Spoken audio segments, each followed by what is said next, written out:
Saan kaya nilagay ni Nana Celia yung sombrero ni Elvin?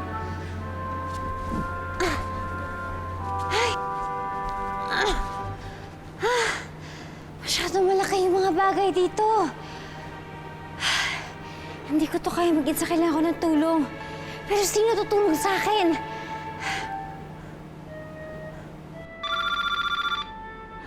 Baka si Linda na yung tumatawag.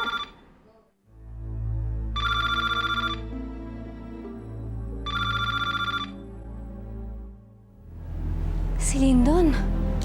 Kailangan ko makausap si Lindon.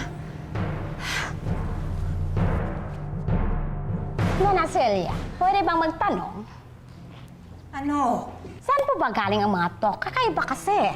Ngayon lang po ako nakakita ng paa na mas maliit pa sa paa ko. Tapos, kanina, pinapahanap niyo maliit na tao. Ay, kakaloka. Basta! Maghanap ka na lang sa baba pagkatapos mo dyan. Wala po talaga akong makita eh. Pwede isang tanong pa? Ano na naman? Kailan po ba tayo matutulog? Kasi pagod na po ako eh. Tsaka baka malay niyo, makahabol pa ako doon sa tatangkatin ako.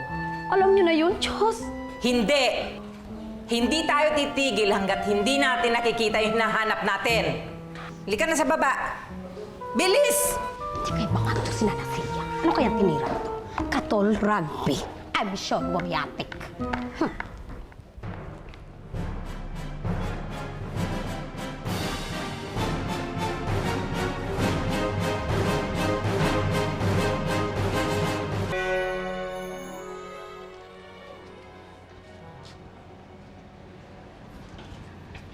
Fina? Fina! Fina, si Lindon to!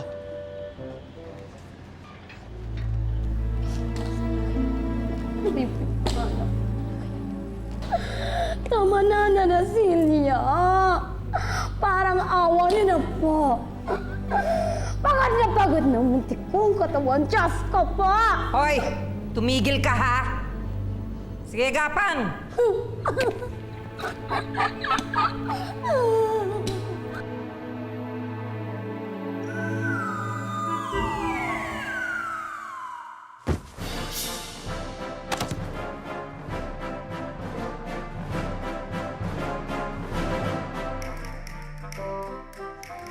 Fina!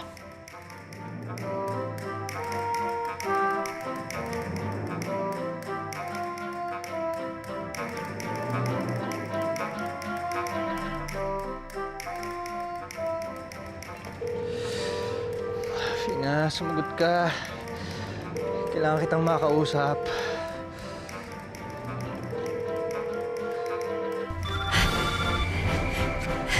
Lindon! Lindon! Fina, ano ba?